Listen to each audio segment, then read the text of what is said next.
Okay, so obviously we had some issues with part one. We'll see if we can make them better for part two. The good news is that while I was recording part one, some chunks did save. So this video today is going to be a little bit of a potpourri where we've got some from yesterday, some from today. You're going to see a little costume change midway through, and then I'm going to costume change back again. It's all going to be good. We're all going to learn about fire, and it's going to be amazing. So let's go. All right, now I'm going to cruise through a whole bunch of fire clues. I'm going to go through a ton of them. Take your time, pause, write what you need to write, think about it, Google some pictures, do whatever you got to do. I'm going to power through them though, knowing that you can pause as you need to pause. So char patterns. I already talked about what a char pattern is. Really, really hot burning, going to leave that mark on your hot dog or your hamburger. It's also going to leave that mark on your house if there is a fire burning through there. So if you've got a really hot fire burning really quickly and moving along a path, you're going to get a sharp line between what's burned and what's not burned. A char pattern on a door, I'm looking this direction because there's a door right here in my room where I'm talking right now. A char pattern on a door is going to help you determine which side of the door the fire was on. So if you have really intense burning on this side of the door, then you know that this is where the fire was. If the intense burning is on the other side, that's where the fire was. If there's a char pattern on a floor, so you're looking at a trail, so that's a fire trail. If you've got a char pattern on the floor, that's going to help you figure out that there was an accelerant there or what the path was. V patterns. We mentioned the V pattern in the burning with looking for the point of origin. So there are a few interesting things with V patterns. So fire burns up and it burns in a V shape, okay? So a fire that, for example, starts at an outlet against a wall is going to leave a char pattern that's going to point down at the outlet and go, here it is, this is the place. Now that doesn't necessarily mean that you have an accidental fire that started at the outlet. You could have a deliberate fire that started at the outlet and somebody just set it to try to make it look like it started at the outlet. Okay, but you can get a V pattern. But even within V patterns, there are different types of V patterns. If you have a really narrow V shape, if you have a super narrow V shape, that could tell you you've got a hotter than normal fire. If you've got a hotter than normal fire, that probably means accelerant was involved. If accelerant was involved, you're probably talking about an arson fire. If you've got a wider V shape, that tells you that you've got a slower burning fire. And then you might end up with an actual U shape, okay? And a U shape tells you that you have a pool of origin. So maybe there was a puddle of accelerant there, and that puddle of accelerant made it so that the burning went this way and the burning went this way, and then the rest of the accelerant was burning there or waiting its turn to burn. And so you end up with a U shape. Again, if you've got a puddle of accelerant, that's relatively suspicious. You can end up with a heat shadow when you've got heavy furniture shielding part of a wall. That can help you determine the point of origin. If you scroll back and you look at that picture from before, you can see that the doors were closed because you've got heat shadow showing you that there are places that aren't as sooty where the doors of that cabinet were closed, and then you've got cleaner areas on the outside. Remember I mentioned we were going to look at glass. So you could have glass fragments, windows, and light bulbs that are going to give you clues. My favorite is the light bulbs. Light bulbs, apparently, if they don't explode, can melt toward the heat source. So the direction of melt can actually indicate the direction of a fire. So the light bulbs could actually melt, and then the fire investigator comes in and the light bulbs are like, it's over there. You don't believe me, but there's a light bulb, and that's a light bulb that has melted in the direction of wherever the fire was. So that light bulb is there, it got really hot, and it just went, that's where the fire is. So that can show you, lead you in the direction of the point of origin. If you have windows that are shattered or cracked, but not completely broken and exploded, that can give you indications as to how the fire burned. For example, if you have clear glass that has a really abnormal pattern of cracking, that could tell you you're looking at a really hot fire, possibly with accelerant. If you've got a dark soot layer on the glass, that could tell you you have a slow smoldering fire. So remember that if you've got a slow fire, you've got incomplete combustion, you're going to have tons of smoke and soot, and so then you're going to end up with tons of crud on your glass.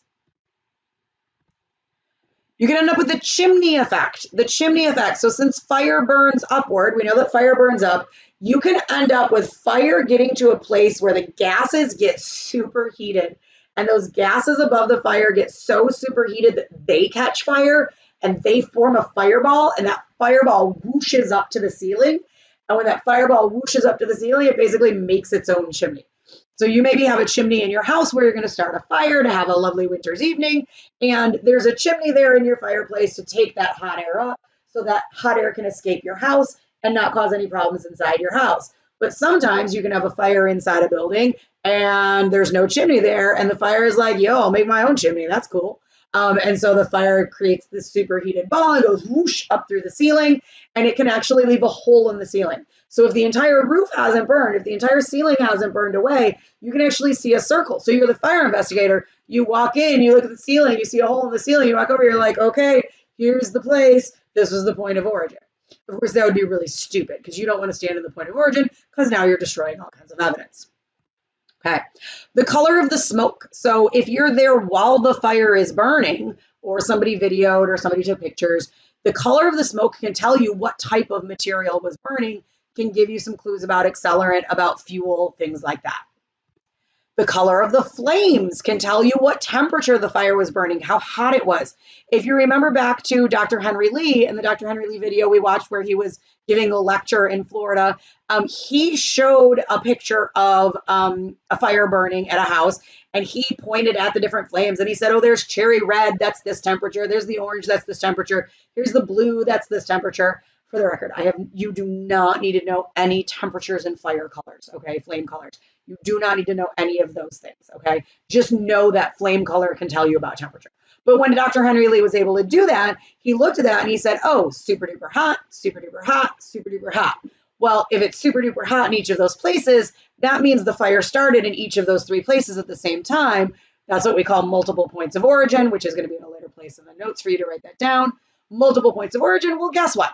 Fires don't accidentally start in three different places simultaneously. And so that was one of the ways Henry Lee was able to say this is an arson fire, by looking at the color of the flames. Okay, so what I want you to do is pause the video.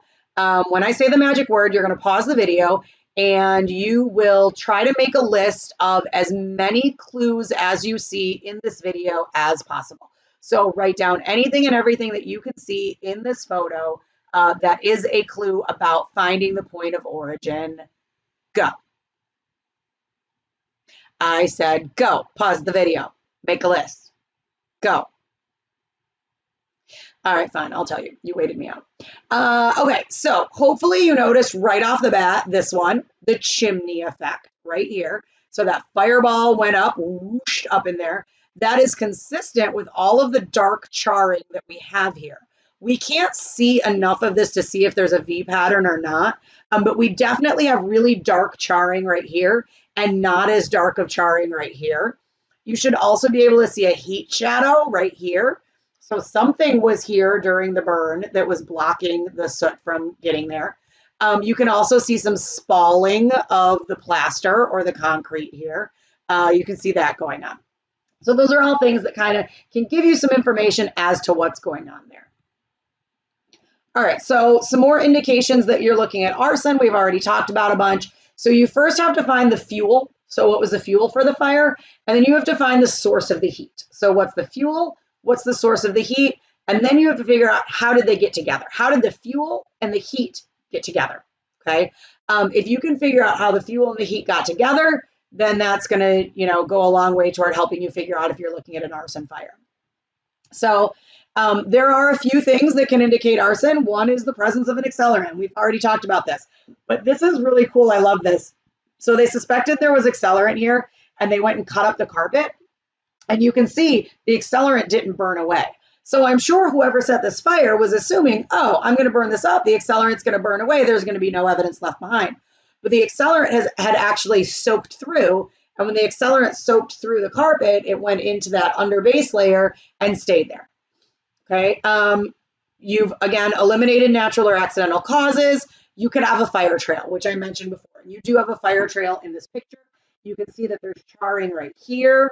There's charring over here, so there was a whole trail. That's how they knew this was going to be a good place to chop up to see if there was accelerant underneath. So they looked at the fire trail and said, well, the only way you're going to get a fire trail is if you got accelerant that somebody poured along the way to make the trail for the fire to follow.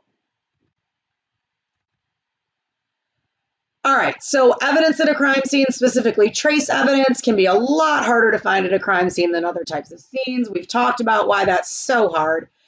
You want to concentrate your efforts to find trace evidence where you think the perpetrator would have been. Points of entry and exit we talked about, but then also when they started the fire or during the fire. So maybe while they were focused on spewing accelerant everywhere, they weren't so focused on making sure they didn't leave evidence. Now, chances are wherever they started the fire is going to be really badly burned up. So again, going to be really hard to find evidence there. I mentioned points of entry, exit, and origin. You're going to use the same precautions collecting trace evidence from fire scenes that you do with any other scene. So you want to make sure you're documenting it. You want to make sure you're labeling it. You want to make sure you're packaging it correctly. You want to make sure that you have chain of custody and you're carrying chain of custody through all the way. All of those same things all still in place. And then you have to be aware of additional problems. There could be contamination from whatever's left over from all the combustion. So all that soot could be sort of mucking up the works. The fuels, if there is accelerant present, that could be mucking up other things. And just the water from the fire suppression efforts might actually be causing problems. So you just have to be aware that there could be additional problems from all of those other factors. Oh, look, costume change. Okay, so let's talk about accelerant evidence. So you may or may not have enough accelerant residue that's available for you to detect. So like that's saying there might not even be enough for you to know for sure that it's there. And then once you do know it's there, you might not even be able to collect the residues because there's structural damage. You can't get in there safely. And trust me, no evidence is worth you having a building fall down on you because of it. Accelerant is most often going to be found at the point of origin, as we've said, or along a fire trail, which makes sense. If somebody has poured accelerant, that's where you're going to find it. And so you can look for it using your knowledge, but there are other ways that you can find accelerant at a crime scene. And I love this first one. The best way to find accelerant evidence at a fire scene is a dog. So there are hydrocarbon sniffing dogs. There are dogs that have been specially trained to look for arson evidence, and they can sniff it out and they'll alert. And that is right now the most sensitive method to detect arson accelerant evidence at a fire scene. That's so cool. Your other alternative is there is like a little handheld sniffer, like a little electronic sniffer. There's a thing called a gas chromatograph, and a gas chromatograph basically takes gas in, shoots stuff through it, reads it, spews out a little pattern, and then you can figure out what a particular substance is. And so there's a stripped down, like really simple handheld version that you can take to a scene, and it can kind of sniff stuff out for you. So that's a thing you might use.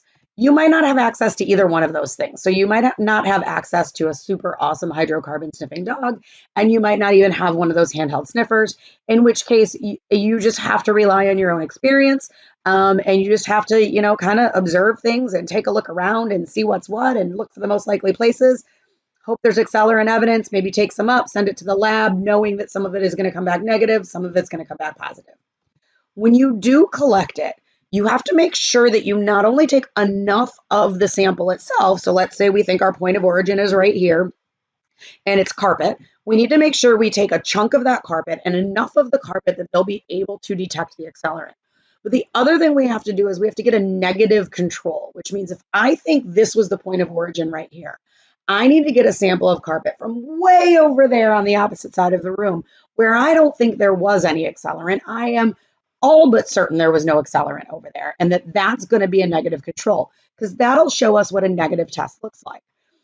Otherwise, what might happen is maybe this is some crazy carpet formula for the carpet fibers, and they take their carpet fibers and they test them and they say, aha, there's accelerant present.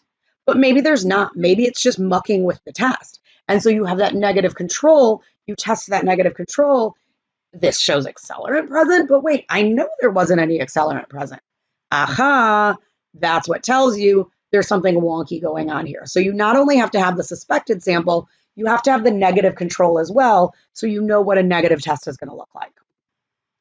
When you package up your evidence, you need to use airtight containers.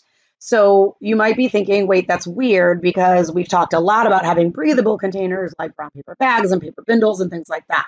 So for blood evidence, we want to make sure we don't have airtight containers. With blood, remember, we want to let it dry out because we don't want our blood to get moldy or all full of bacteria or anything like that. We want to make sure it dries out and can stay nice and is nice and pure and just blood when we go test it. But accelerant evidence, remember, is extremely volatile. So accelerants are going to evaporate quickly. That's what volatile means. It means they evaporate quickly. So if that accelerant evidence is going to evaporate quickly, we want to make sure it's in a nice airtight container so that our evidence can't evaporate. We also want to make sure other stuff can't get into it to contaminate it. So most likely what you're going to use is a metal container like an unused paint can. You can actually just go buy an unused paint can. So you don't have to go get a paint can and clean it out. You can get one that's never been used. They're really good because they are airtight. They're super rugged. They're super durable. They're easy to transport. If they're rolling around in the trunk of your car, it's no big deal. Whereas the alternative is a glass jar. A glass jar rolling around in the trunk of your car, probably going to break and make a mess. The other thing is that there are some plastic bags they've tried out. They've been sort of had some mixed success because plastic bags are porous. If you did that iodine and starch lab when you were in biology, remember iodine got into the Ziploc baggie because there are teeny tiny little microscopic pores in there that the iodine was able to get through. So plastic bags aren't going to be as good at holding everything in as something like a metal paint can or a glass jar. Your packages have to be sealed and they have to be labeled properly, just like any other piece of evidence that you're turning in. Okay, so accident or arson. So things that are accidents are going to come from a heating system, maybe electrical appliances. I don't know why lightning is in there. Lightning's not an accident. That's a natural fire. Maybe children playing with matches. So maybe a deliberate fire on the children's part, but accidental when it gets out of control. Smoking. Lots and lots and lots of house fires happen each year because somebody's smoking a cigarette and then they fall asleep. And a lot of our furniture that we sleep on is super flammable, or sit on, I guess, is super flammable. And so like armchairs and sofas and things like that are just going to go up in a blaze super quickly. So those are all accidental fires, but you might see a non-accidental fire, and these are some clues. So if you smell an odor like gas or kerosene or some other accelerant, that's going to tell you, hey, this might not have been an accident. If you look at furnishings, so personal objects and valuables are gone. So maybe you come to a crime or a fire scene and you say, hey, it's kind of weird that your wedding album and the heirloom jewelry are all gone, but everything else burned up. That's going to lead you to believe, hey, you know what? Maybe we have a problem here. Clothing, if you see clothing, this is a super creepy reason that it's a problem. So you're going to check debris for buttons and zippers and things because that might mean a body got burned. So you think it was just a dumpster fire, but maybe actually a body was in there. Also creepy, locked windows, blocked doors, as in someone was trapped in there and was being burned up and they didn't want the person to maybe come to and get out. 2 or more points of origin, we've talked about a couple of times. Looking for inverted V patterns. So we talked about how you're going to get a V pattern, and that V pattern is going to point and go, hey, here's the point of origin. And if there's accelerant, you're going to get a narrow V. The other thing accelerant can do is it can give you an inverted V. So you can get a V like this. And at first that seems a little weird, and you're like, but wait, I thought you said the V points at the point of origin. True. But if you think about it, there's no way the point of origin is up here and the rest of the burning is down here, because that would involve fire burning down. And we've already established fire isn't going to burn down. Fire is only going to burn up. And so if we have this narrow V that is inverted, that can tell us there's accelerant, just like a narrow V that's not inverted can tell us there's an accelerant. But if you have a wide V or that U shape, then we know what that means. You might see charring of the floors. So if you've got really, really hot burning in one spot and then right next to it there's not hot burning, there might have been an accelerant there. And then trails that are leading fire from one place to another. So fire isn't really that methodical with what it does. Fire just kind of goes where the oxygen is and it goes where the fuel is. It's not going to follow a trail through a house. So if there's a trail there telling the fire where to go, somebody put that trail there and you need to ask some questions. All right, so common motives for arson. So why would people commit arson? These are just a handful of them. There are definitely more. But one of them is crime concealment. So I talked about maybe there was a body, dumpster fire. So you might want to conceal another crime, such as a murder, a burglary, or maybe a stolen vehicle. Not you wouldn't want to do that, but a person might want to do that. Revenge or spite. Maybe you want to get back at somebody for some perceived injustice. So your BFF stole your other BFF, and you're like, hey, I don't want you two to be BFFs without me. And so now you're mad at them, and so then you start burning stuff. I mean, life is hard. Be nice to your BFFs; they're your BFFs. Monetary gain. So maybe Bob from Bob's Burgers is like, hey, Bob's Burgers isn't doing that great. And so I'm going to have a fire that seems like it's a grill fire.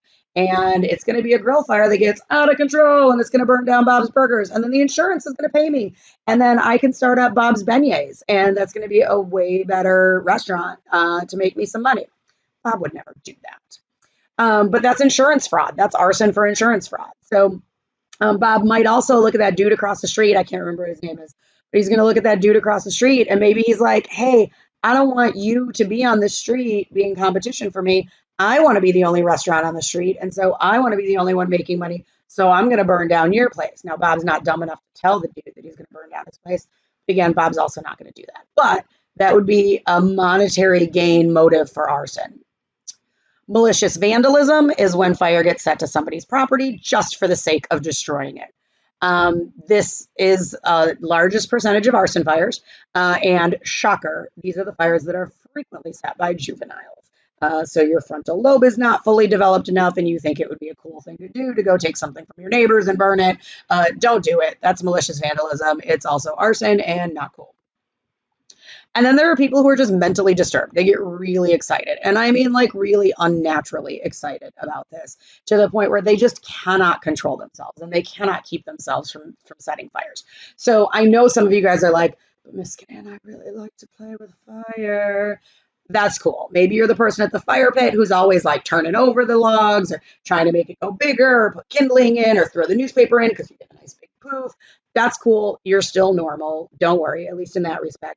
The mentally disturbed people who are setting fires, when they're the mentally disturbed people setting fires. So trust me, you're all okay. Whatever your fascination with flames are, I am pretty sure you're all fine. All right, so what happens? What happens if you commit arson? So in Illinois, so in our state, felony arson. And again, by no means do you need to memorize these. Please, please, please, please, please don't memorize these. Just sort of look for the patterns, just sort of get the idea. This is sort of interesting, okay? So felony arson will get you up to a $25,000 fine and or 3 to 7 years in jail. So that means you could get just a fine, you could get just jail time, You could get just jail time, or you could get both, okay? So it's up to the judge, but what's the definition of felony arson? So a person commits arson when, by means of a fire or explosive, he knowingly damages any real property or any personal property having a value of $150 or more of another without his consent.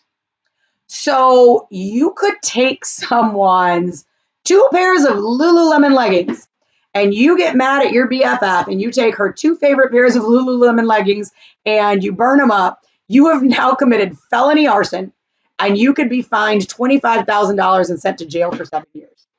Somebody's crappy iPhone 5, probably still worth $150 because, I don't know, people will buy those things for anything. So somebody's crappy iPhone, burn it up, 7 years in jail, $25,000 fine. That depends who you are. That depends what the judge decides for you. You might not end up with any of that. It depends on who wants to prosecute. There's a whole lot of it depends in there. But $150 or more, burn it up, any of these consequences could apply. Also, if you do it with the intent to defraud an insurer. So maybe it's your own iPhone. Maybe you're kicking and screaming because your parents won't buy you an iPhone 11 and you're like, I know what I'm going to do. I'm going to burn my phone because we've got Apple Care. And when it burns up, Apple Care is going to buy me a new phone. Well, maybe Apple Care is going to buy you 7 years in jail. I don't know. Let's not try to do it. Let's not try to defraud the insurer. All right, residential arson, also a felony, up to a $25,000 fine. And you can end up with anywhere between 4 and 15 years in jail for this one. So residential arson happens when you are committing an arson, and in the course of that arson, you knowingly damage, partially or totally, any building or structure that is the dwelling place of another. So while you're at your BFF's house burning her 2 pairs of Lululemon leggings, you accidentally set her bedroom on fire. And now her bedroom has to be remodeled. Bam, residential arson. Okay, $25,000, 15 years in jail. I hope it was worth it to burn up her leggings. Okay, so that's residential arson. Let's kick it up one more notch. And let's take a look at aggravated arson. Aggravated arson, also a felony, also up to a $25,000 fine. Hopefully you're seeing a theme there on the fine, up to $25,000. And 6 to 30 years in jail. That was a really wide time span. So 6 to 30 years in jail. So what's aggravated arson? What's going to get you 30 years in the pokey? So a person commits aggravated arson when, in the course of committing arson, he knowingly damages, partially or totally, any building or structure, including any adjacent building or structure, and. So this is basically, we're taking pretty close to residential arson, but it doesn't have to be where somebody lives. It just can be any building or structure. So now we're looking at houses, we're looking at buildings, businesses, things like that. So that you've knowingly burned up this, and you know or reasonably know that one or more person was in there. So you know that somebody's in there, or it's reasonable for you to expect that somebody's in there. Or any person suffers great bodily harm or permanent disability or disfigurement as a result of the fire or explosion. So you don't have to know they were in there. If they were injured and got great bodily harm or disfigurement or, whatever, you're still responsible. Whether you knew they were there or not, you're still responsible. Or a fireman or policeman who is present at the scene acting in the line of duty is injured as a result of the fire or explosion. So you set your friend's 2 pairs of Lululemon leggings on fire. Her bedroom went up in flames. When the firefighters got there, your friend had slammed the door. You slammed the door on your way out. You slammed the door on your way out of your friend's room. You ran out the back door. You closed up the room. When you closed up the room, you starved the fire of oxygen. The firefighters got there. They opened the door to the bedroom. The oxygen whooshed in. The fire came out. The fire ended up blasting into the firefighter, and the firefighter ended up seriously injured. Now you've got aggravated arson. All for 2 pairs of Lululemon leggings. Just make up with your friend, okay? Just go make amends, all right? It's not worth it. Now you've got 30 years in jail and a $25,000 fine. Don't do that. Not worth it. Okay. All right. So theme here, $25,000, and then upping the number of years in jail that you could have depending on which kind of arson it is. And again, this is in Illinois, so different states have different laws. It is what it is. All right. Phew. That was a lot of information. I blasted through it. I certainly hope that you stopped and took breaks and took notes and wrote stuff and thought about stuff and paused and took your time going through this. If you didn't, that was just silly. All right, so that is all I have for you on fire right now. We will talk more and look at some more examples and just kind of explore this at a later date. See you later.